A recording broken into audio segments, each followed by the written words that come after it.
Well, thanks everybody for having me. I'm super happy to be here. I have to say, I'm a little nervous. Never talked at a conference before.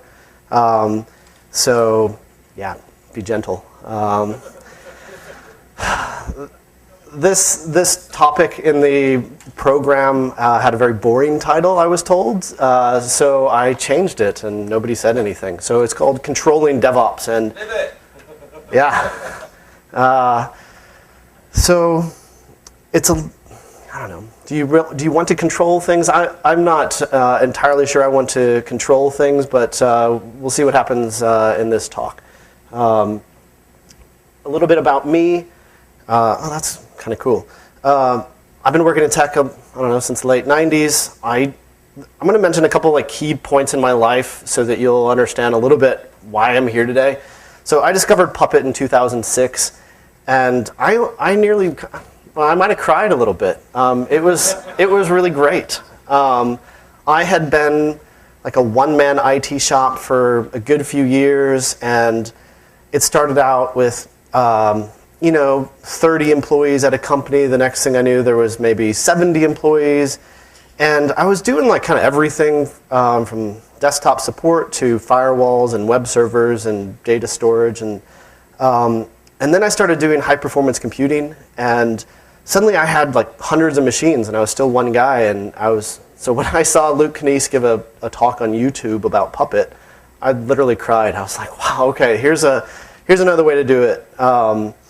And I had a very similar experience when DevOps kind of became a thing, where suddenly all these problems that I was trying to solve, we had a word to talk about, I don't know, scaling organizations and culture and technology problems and tools, and it was pretty amazing. And I lived in London at the time. I worked for Sony PlayStation for a while over there, and then The Guardian, and I ended up moving to Chicago a couple years ago. I worked for Sitter City. Now I work for Opinion Lab, and some of those jobs have been good and some not. This one is awesome, so I'm super happy with what I'm doing today. And I'm super happy DevOpsDays has come to Chicago because I've never been to one. I don't like to travel that much. I've got small kids, so I'm I just kind of want to be a dad most of the time when I'm not working. So anyway, I'm really happy to be here. Pretty much every meetup I've been to, Jerry's been at, so that's kind of how I know Jerry. Anyway, so this talk is about a SOC2 audit at the end of it, or for most of it, really. And there's this thing, right? I've worked with a lot of engineers now on the ops side, the dev side, QA, security, everything. And it's people are smart, and they're passionate about what they do, and they work hard for the most part. And if they don't, well, we'll get rid of them, right? So, but things still happen. You kind of join a new company, and you're people who haven't worked here still have their SSH keys on our production servers. Why is that? And yeah, we've got the backups, but that time you go to use it, you find out, oh, it's been secretly corrupted for the last 6 months or something. And there's other things, questions that I hadn't necessarily asked myself a whole lot until I started working on a SOC2 audit, preparing for one. And it's kind of what code was released to production, and kind of who authorized those changes. And some of these questions come from a very traditional, maybe more old school IT approach. And DevOps has kind of come along, and it's said, we're going to change how we do everything. And I think it's been pretty radical for a lot of places. If you're a brand new startup or a small company, it's pretty easy to just go, we're gonna do things entirely differently now. At least from a technical point of view, people still really struggle, I think, on the organizational alignment and things like that were talked about. But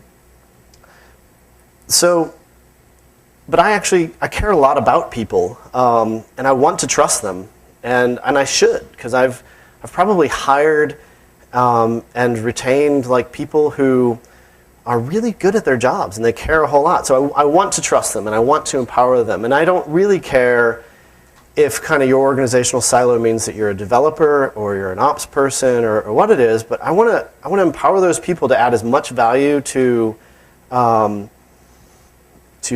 shipping code and developing our services or whatever it is. But kind of those previous examples, like there's really just, I think sometimes when people are kind of high-level knowledge workers, they're not so great at going back and having routine and maintaining certain things. And maybe the bigger organizations do a better job at this because they're probably more process-friendly. The companies I've worked at have gotten increasingly smaller over the last few years, and you kind of don't have as much process there.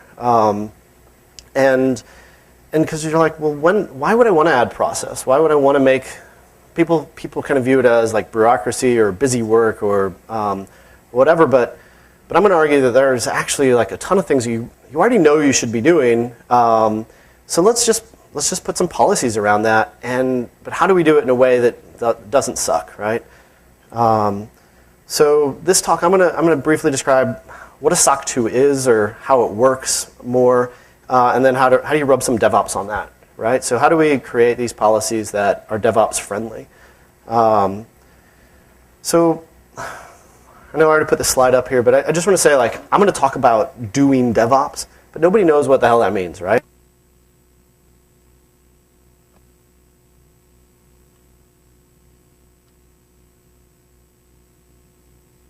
What we're trying to do is probably go faster. Probably like the ops team never gets any bigger. We can scale up the dev side forever, but we're not going to add any ops people. And so you have to have better tools and all that kind of stuff. And but if you think about how we ship code today, continuous delivery is something like, if you're kind of doing continuous delivery, like you're probably doing DevOps, but it doesn't necessarily go the other way. So I think there's a number of things that we all kind of know it when we see it, what DevOps is, and we probably also know it when it's just like not DevOps. It's not collaborative. It's not. That's not my job. Is something you'll hear in the us and the thems and all of that kind of stuff. So anyway, a SOC 2. I kind of have backed my way into this whole policy realm. I grew up as an engineer, and I'm in management now and have been for a little while, so nobody likes to make policies so much, or certainly not follow them. You want to go like build some like auto scaling infrastructure, or like write some new cool API. But when I kind of was asked to take this on, I actually really enjoyed it. I discovered a lot of things that were basically hidden debt and hidden risks in the systems that I managed. And I basically came out of it with a framework for how to not have all that risk in there. So a SOC 2 is defined by, and it's cut off here, but not there, the American Institute of CPAs. So if you have a financial audit, of course, it's accountants that do that, right? Who knew that they could also audit your kind of technical assertions, or that you provide, that you have good security practices, availability practices, that you can handle confidential data in the way that it needs to be handled, that you can deal with processing integrity and privacy. But the thing about a SOC 2 is that you don't have to do all of those things. So kind of back to that kind of, let's go agile, let's start with incremental delivery, let's iterate on what we offer. You can start small, and probably the first place you would start is security. And you can throw on availability and confidentiality too. This is all about, this is defining what your organization does. And to kind of step back a little bit, last night I kind of just realized why this talk got picked, and because I think I'd heard there was really a lot of great talks, and I was like, maybe they were just like scraping the barrel for content when they selected mine. I don't know, it's my inferiority complex. But I I think there's people who think like you can't do DevOps if you like are in a place where you're audited. And I'm going to say like you totally can. So if every talk is supposed to have like a single driving mission, that's mine, is that you can totally do an audit. You can operate in a way that makes you very auditable, in the same way that you can develop code that is operable. But you don't want busy work, so you bake in your evidence as you go along. So just to get a little into it, why do you want this? So I've worked for business to consumer companies that they don't probably care so much about a SOC 2, because like you can piss off one customer at a time, or I mean you might at some level, like if you're trying to like, I don't know, you can have total data breaches at big companies, right, that are B2C. But where you probably are thinking more, it's more likely you're thinking about a SOC 2, is that you're a business to business. I am a vendor to many large companies, big banks, retailers, Fortune 50 companies, and they have very strict security practices. So preparing to shore up my company's practices so that they put us through. My security guy is here tonight, and he has had 8-hour phone calls back to back with the company to basically assure them that our security practices are good.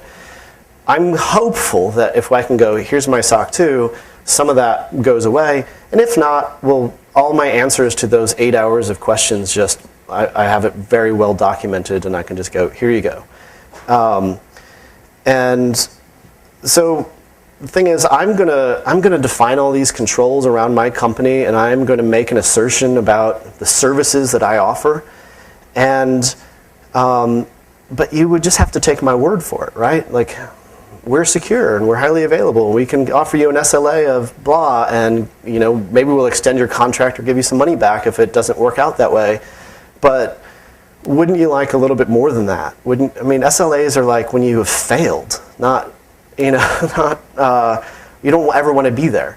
So what you want is not just to take my word for it, but let's take that accountant's word for it, who really understands how a SOC 2 works. And honestly, that's really how this worked. Is I worked with an accountant from a company that they specialize in this, and they were fantastic. And they really guided me through that process. But kind of when you look around, like who has a SOC 2 report, it's going to be like business-to-business SaaSes, data centers, and a lot of people, maybe in the more enterprise side, it's harder to come around. I don't know, maybe are people still fighting this battle where they don't trust Amazon?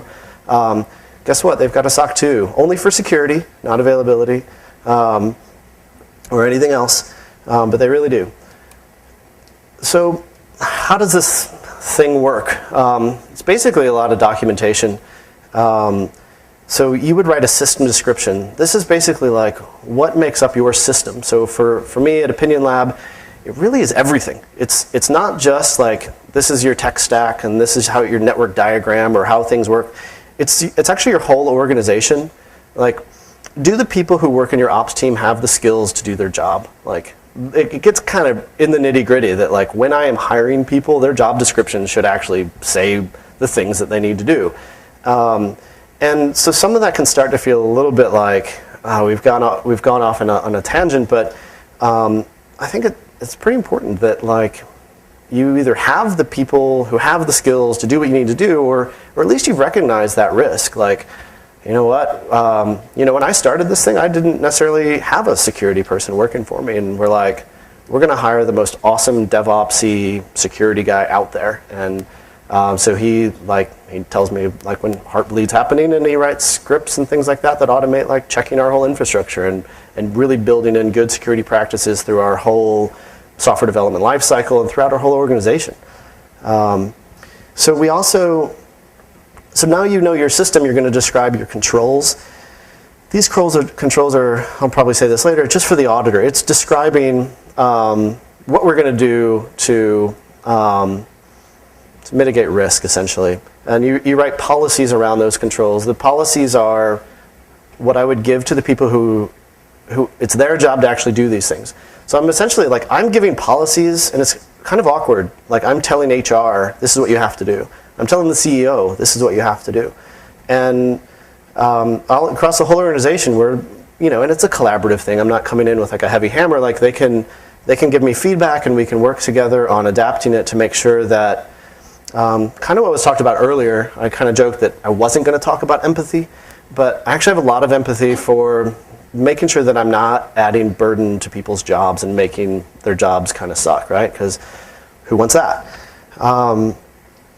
So I write those controls and policies, and then I make an assertion to say, like, we're doing all of this stuff, and that's kind of my official like statement that I can put out there. An auditor helps me with all of that, and then he'll come back in, and he'll start actually checking for evidence of your controls. And I'll describe that a little bit. And then at the end, he's going to say, one sec, that he'll produce an auditor's report. Question?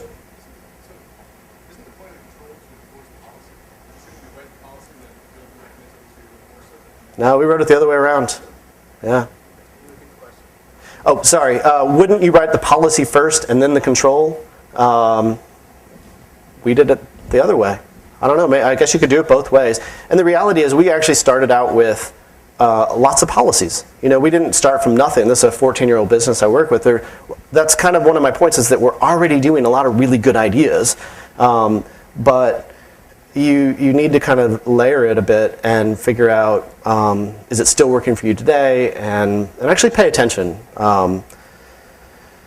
So what does this have to do with DevOps? Maybe I've talked about it a bit, but accountants really don't know about continuous delivery. They've never heard of Etsy probably, and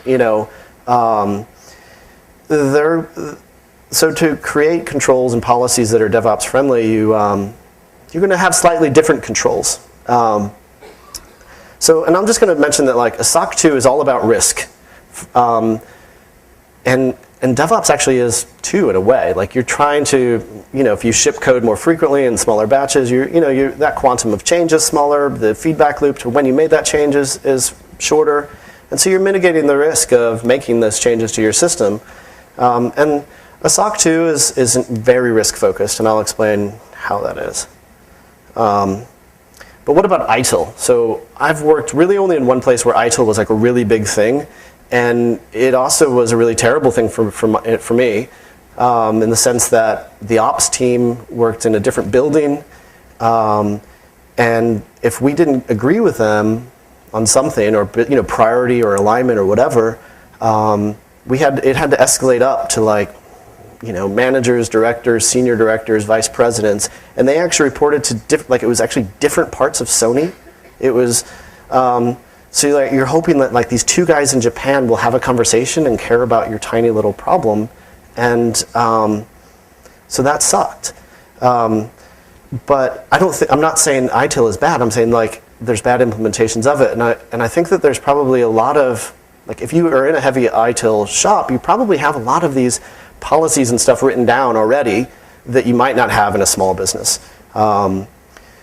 So in small businesses and maybe everywhere, I don't know, I feel like there's a ton of more emphasis on speed. Like let's deliver, let's ship code, let's pivot, let's be very reactive.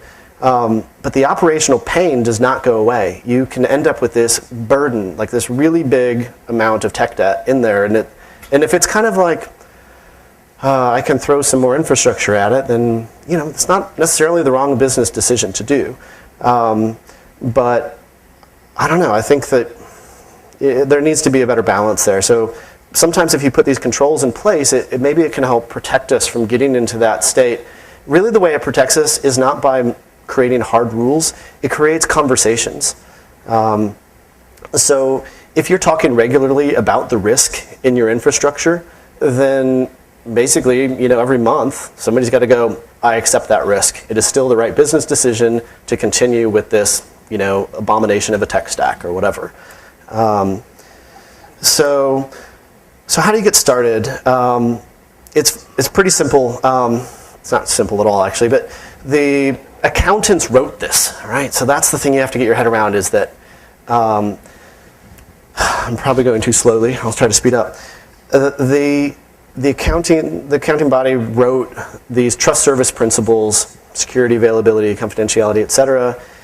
Each one of those, they give you very clear examples of the risk that is under, like there's criteria that you need to meet to satisfy those trust service principles. Those criteria are entirely risk-based. So they're going to say, here's an example control that would help you mitigate that risk. Their examples suck, and so you have to write your own. And when you're writing your controls, you're always thinking, what evidence? How can I do this in a way that I'm producing evidence that I'm satisfying my controls? So what exactly is a control? It is a very specific practice, or a practice for mitigating a very specific risk, and kind of like layers of security. The auditor always tells me, like, if you fail one of these controls, when I come back and I sample your evidence, he's like, don't worry about it. Like, it's okay. You're probably going to fail some of it, but you can't fail all of it. And if you're failing like one control, or like 5% of your evidence of one control is failing, but you've got 3 controls that address one single risk, like, you're totally cool. So it's just the same way that we layer security and we build in like many parts of availability in our infrastructure and code. You do that here. So multiple controls for a single risk. So because there's all those different trust service principles, they started realizing there was a lot of overlap. And they came up with, instead of having all these repetitive controls, like, let's come up with a common criteria. And so they're going to talk about organization and management. That's where I was talking about like job descriptions and stuff. And communications, it's like, when do we tell our customers that we have fundamentally changed our security architecture? A lot of stuff there. So what does an example of this look like? And I really don't want to read slides, but recognizing that we're dealing with like accountants and that these controls can take 30 minutes to write because you're quibbling over the language, I kind of have to. So the risk here are that, and this is a very easy one to understand, I think, like, breaches and incidents recur because preventive measures are not implemented after a previous incident. So a very simple control here is that it's just like saying, we're going to have a meeting. The technology management team is going to review an operations risk register. That means we actually keep track of the things that go bump in the night. And we're looking for patterns. And so we're going to discuss like whether they were resolved, or and maybe even review the ones that were resolved to find those patterns. So the evidence of that, so this is the part where you're like, oh yeah, the evidence. And it can be just to like print out a piece of paper and get people to sign it when you're in there, which sounds like a real pain in the ass and busy work. But you could also just automate this. Like, you can just, so we use Jira, and I know not everybody's going to love Jira, but we use a ticketing system quite a lot. And I actually leverage a ticketing system all over the place for this because we already use one. And so I can just like set up a recurring ticket that goes, you guys got to meet, the technology management team has to meet and discuss this stuff. And so you can just put your approval right in there. And now when the auditor comes back, it's very simple to just search for my evidence. Anyway. Is a control a policy? No. Controls are really only used by the auditor and you, but the policies are to tell people how to do their jobs. The way we wrote them, the auditor would interview me, and like I was saying, we already have a lot of policies in place, right? So he'd ask me all these questions, like, how do you actually do your jobs? And then he would write a sample control, and we'd discuss it and review it and tweak it a bit and make sure it matches not only like current state, but desired future state. And we basically wrote this in a way of like, we're going to fail. We know that, but we're going to iterate on it and wait. And you know, at the point in time we're like comfortably passing all of these things because we've reached our desired state, then we can start publishing the fact that we are happy and we have this SOC2 report. So how much work is this? I wrote about 200 controls. It took about 50 or 60 hours. I spread that out over 2 or 3 months so I wouldn't like lose my mind. Like I was saying, these are your controls. So the accountants, they really like, this is kind of where it gets into the DevOpsy thing, and I've only got about 5 minutes left, but they like ownership. They like very clear accountability. But what happens when you have a team that you trust and you kind of share? Right? And there's not big upfront control. There's not a change advisory board. So DevOps is a lot more about collaboration, and there's probably more autonomy. The term the auditor would ask me all the time is like, what about segregation of responsibility? And I'm like, well, that developer, like, I'm going to need him to fix production problems, right? Like, I'm not going to firewall him out of certain things. Like, nobody should be SSHing into anything anyway, but sometimes things happen, and anyway. So if you have some criteria for writing your controls, like my criteria is like very lightweight, minimal impact to your workflow. Like, it's like when you're developing an application and you say, I really should instrument my code, and I'm going to do that like after I've delivered the feature, it never gets done. It never gets prioritized. But if you say that you're going to kind of add instrumentation to your code every time you're writing anything, then it just happens kind of organically, and it's maybe like a 1% overhead. And so that's what I've tried to do here. Like, let's make it so that when people are just doing their jobs, they don't even notice that they're producing the evidence for that auditor, and then we'll get that SOC 2. So this is probably the key difference. An auditor really likes an upfront control. You cannot make a change to production unless I say so, and I'm accountable for that change being made. That's kind of like how the old school works, right? But what happens? You always have that emergency process for making changes. Everybody just uses the emergency process. So DevOps controls are more on the back end. And so the team is trusted to make changes, but we're going to review what changed after the fact. And there's some tooling we can actually throw at this to make that pretty lightweight too. But because a back-end control is weaker, meaning somebody could fuck up production, right? And they probably could have anyway, but this is how we think about things. We kind of need more than one control. And so that's, again, you get back to like layering controls so that, maybe we missed it. Like we gave John access to a production database server for like a temporary thing. That's fine, but we forgot to remove it. But that secondary control might be, you go back and you look at it a month later, or you review that periodically to make sure that you're not leaving that cruft in your system. So I would say don't fear the policy, but then I'm like, maybe fear it a bit. Because nothing kills innovation like opening a ticket. I just saw that the other day and it made me laugh because like this whole talk is about let's use your ticketing system to like make this go away. I at one point in my career just refused to open tickets. I would ask ops of things and be like, you fucking make the ticket, right? Like I'm trying to do something valuable here. But I was kind of a dick, so I don't think that's a good thing. Like, so you can leverage your ticketing system by saying the points that it has history. It's easy to make reports out of it. It's easy to just kind of enter into comments like this is approved, even if it's after the fact. You can automate stuff. You can add screenshots, or if you've generated reports in some other way, you can just throw it into your ticketing system. All your evidence is kind of starting to get centralized. You can also leverage your version control. Like everywhere I go for the last few years, like development, they're working in Scrum. There's a ticketing system. Just use your ticket ID as like your commit hash or the name of your branch that you're working on. It's very lightweight. It already probably integrates with your like chat system and other things. And it's very easy to review, like, I don't know how often you release, but let's say you're just doing 2-week releases. I get this big list of like, here's all the changes, and here are all the Jira tickets, and an auditor, because like, I'm not gonna do that, but an auditor can like go back in there and go, yep, I see there was clear approval for every one of those things. And it might just be the fact that like, we only work on stuff that's approved by virtue of the fact that it got put into a sprint. That works better for development. Operations, I can't stand working in sprints for operations, but the same thing is true for Kanban. Like, you can put that approval in there. Again, your tools and log your changes. Like, every time there's a problem, it's like, what changed, right? You want that culture of causality. Something changed. There's not ghosts in the machine.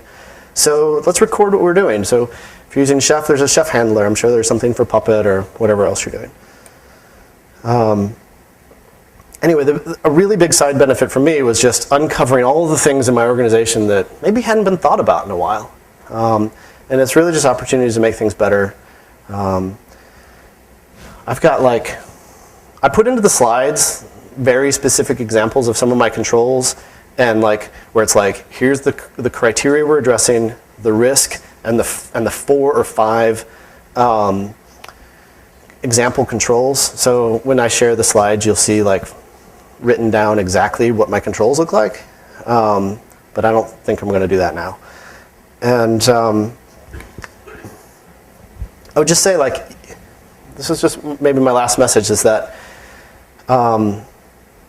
if you're not perfect, it's okay, and you still should have ideals. So you should have this like ideal state that says we respond to all of our alerts. Well, I mean, I'm begging to see a Nagios dashboard that doesn't have like 50 critical alerts one of these days. And so like maybe that alert fatigue is a sign that like either your process isn't right, or that like there's some technical debt there, and maybe it should be on your risk register that, you know what, our time to respond to an incident, or our time to detect that we have a problem, is going to be a little bit high, because we get so many alerts that we can't cope. Too much, signal to the noise, or noise to the signal. So there's my detailed example. Special thanks to Mike Becker from FGMK, who, I will say this, I turned down working with a much bigger, big name accountancy company, because this guy was like, I'm the partner in the company and I'm going to write all the controls with you. And that kind of hands-on was great. He didn't like pawn me off to like a first-year accountant. Anyway, questions? About halfway through, you bounced through something about having a common language with the auditors and the rest of the business. And I thought you bounced through that a bit quickly. And okay. How important was that to you? Did that make a change to the way everyone thought?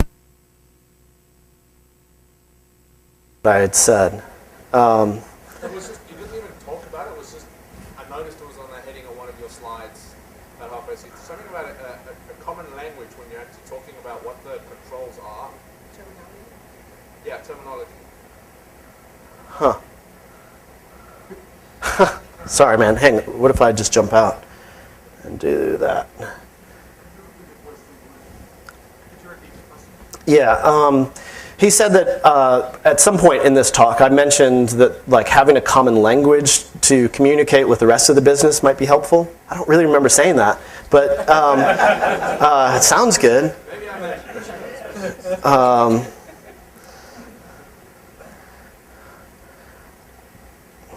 don't know how to. I don't remember saying it. I don't see the slide, but yeah, I think it's important, but like.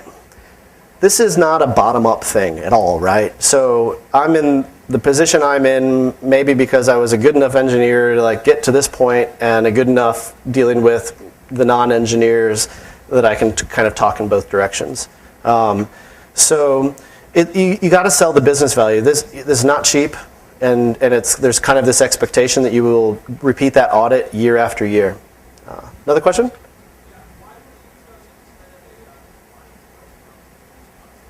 We don't have one. Yeah, why was I chosen to do this instead of a compliance person?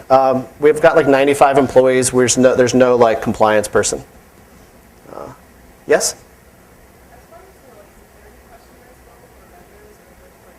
Yeah.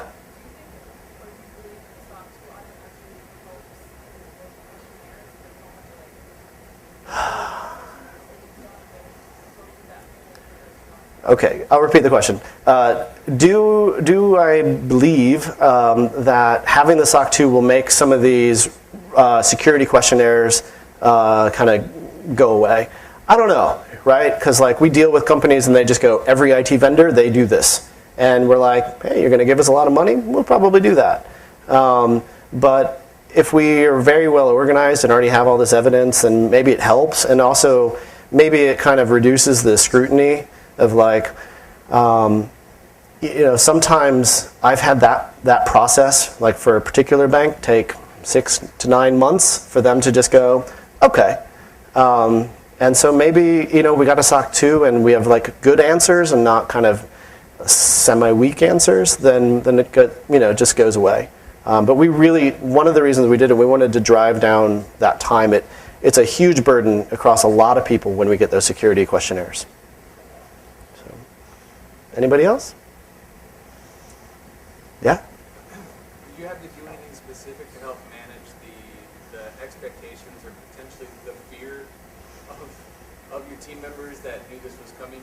Or like, how was it received by the team members that were going to be impacted? A lot of them are here today. So the question was, did I do anything to to address the fear that my team members might have of like, here comes this big top-down bureaucratic thing? And my answer is a lot of them are here today, so you can maybe ask them. I don't know, like as a kind of manager of technology and operations, like I'm always like kind of fighting for my team to be left alone, to not be constantly interrupted, to not do the wrong thing. So I think they trusted me, but at the end of the day, we know there's still going to be that 1%, and maybe at first it's 10%, but we're aiming for something that's non-impactful. Anybody else? All right, thanks.